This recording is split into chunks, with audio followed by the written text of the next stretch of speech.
Филип Петровски со најава за политичка партија Демократска десница. Според него ќе действува опозицијски, ќе се залага за обединување на десницата и граѓанскиот сектор, а во програмата нудат решенија за развој на земјата врз принципот на математичкото општество, зелената економија и енергетиката.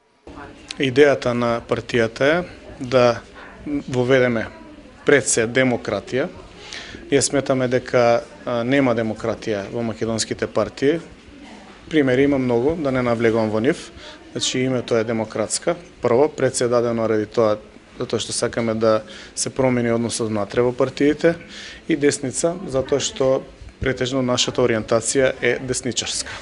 Евидентно е дека човековите права, правото на говор, правото на мислење, правото на политичко здружување се доведени во прашање. Ова не е наша измислица, туку е светски концепт, кој што секоја држава членка на Обединетите нации го прифаќа, а во нашата држава се уште нема политичка волја за истиот да се спроведе. Македонија може да тргне нанапред само со нов политички субјект кој ќе застане на сосема спротивни позиции од актуелните на најголемите политички партии во државата, смета Петровски. Во ВМРО ДПМН се стесни просторот токму во демократскиот капацитет. Се направи еден историски пресврт да генерацијата која што го основаше ВМРО во 90-тите биде отстранета, за да се стават луѓе кои што се блиски до врвот на сегашниот врв на ВМРО ДПМН, луѓе кои што идеолошки не се баш многу десничари и не се баш многу и ни ВМРО-вци. Понатака се обидовме истото да го направиме во Обединети за Македонија. За жал, таа партија свртена лево, има тајни, сега веќе и јавни контакти со господинот Црвенковски и господинот Велија Рамковски. Исто таа концепција за нас е неприфатлива. Ќе ви кажам уште еднаш, сметам дека Македонија и граѓаните на Македонија имаат сериозен опозиционен десничарски концепт. Многумина ни честитаат и сметат дека на ваков начин може да се укрупни, односно да се привлече опозиционото делување.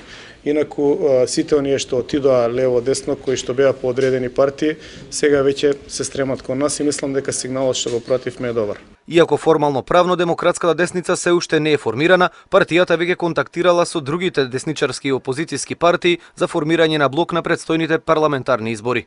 Ние разговараме и со други партии и можно е пред изборите да се случи едно десничарско опозиционо сериозно укрупнување кое што би донело според наши анализи од 10 до 15 пратеници. Ако тоа се случи, тоа значи дека ќе успееме да направиме баланс во системот, во политичкиот систем на Македонија, а тој баланс и тоа како е потребен затоа што во овој момент ние имаме недемократија, имаме насилничко владење кое што воопшто не е ни блиску до демократскиот концепт кој што е зацртан во Уставот на Република Македонија.